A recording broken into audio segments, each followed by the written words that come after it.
Hello again, and thanks very much for joining us. Here are stories we're tracking at this hour.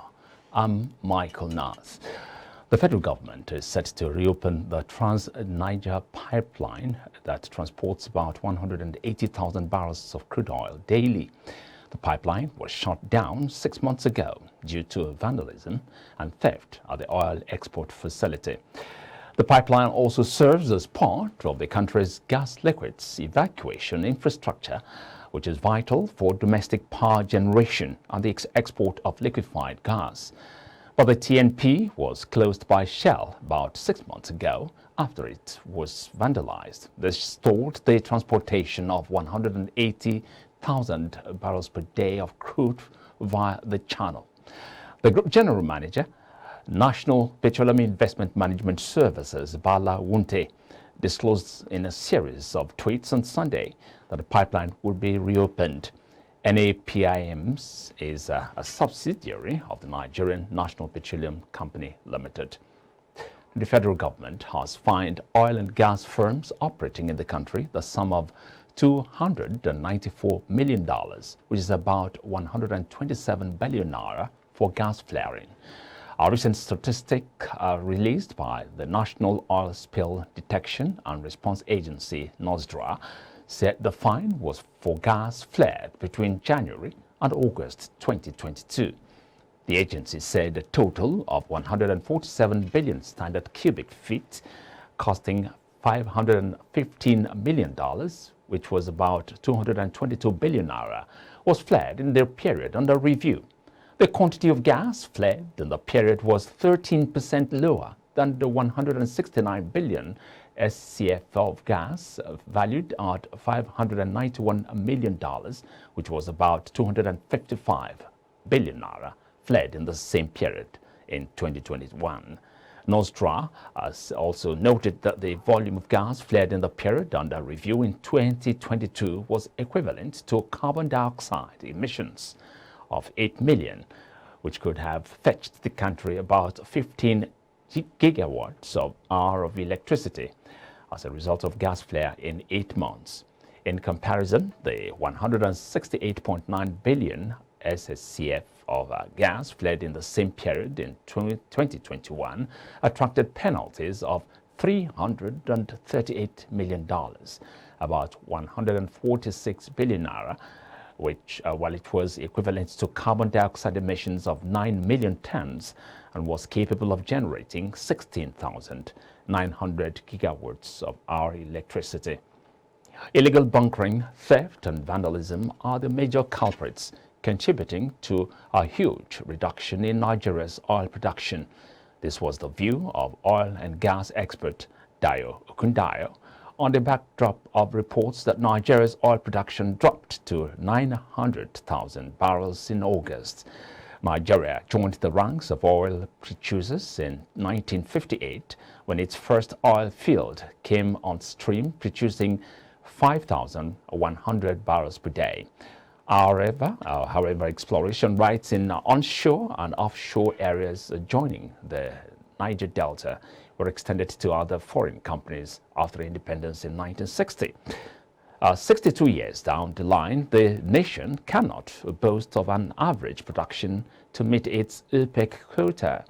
Okundayo spoke earlier in the day on iBrandTV's special Independence Day broadcast. 57, and before export could take place took around 1962.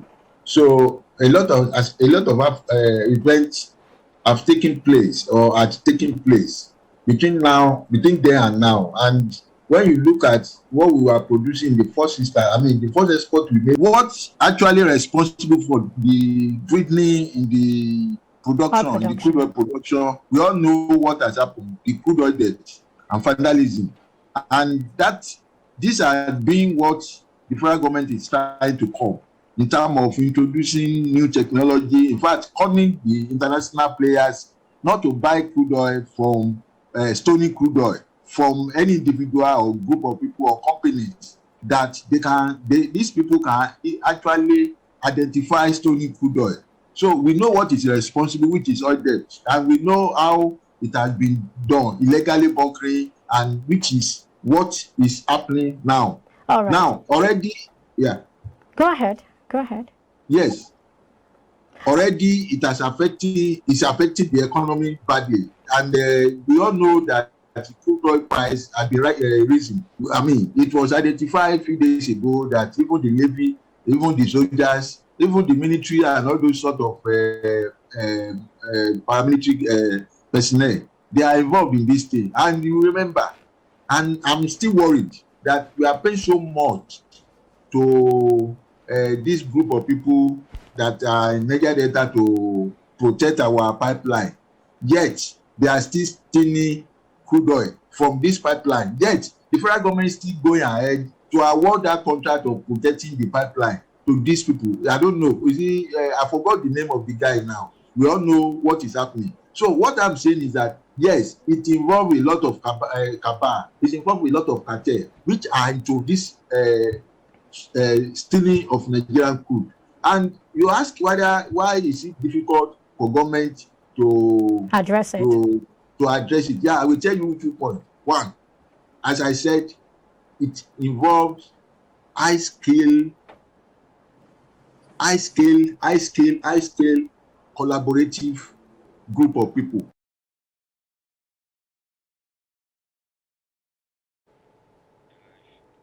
Nigeria's foreign reserves have fallen by $2.202 billion to $38.318 billion as of September 29, 2022, from $40.520 billion as of December 31, 2021.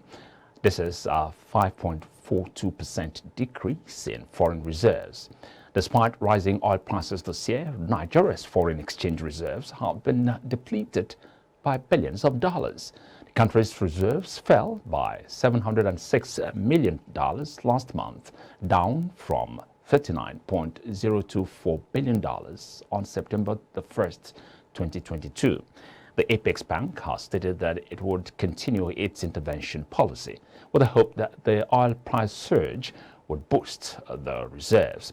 This was revealed by the CBN Governor Godwin Emefiele as he briefed the media following the end of the Monetary Policy Committee meeting. Our business and economic activities were paralyzed for hours at the Ikeja and Lagos state following the nationwide rally of the Labour Party. iBrandTV's senior reporter Aiboje Ikoria reports that the rally was well attended by Lagosians from all walks of life.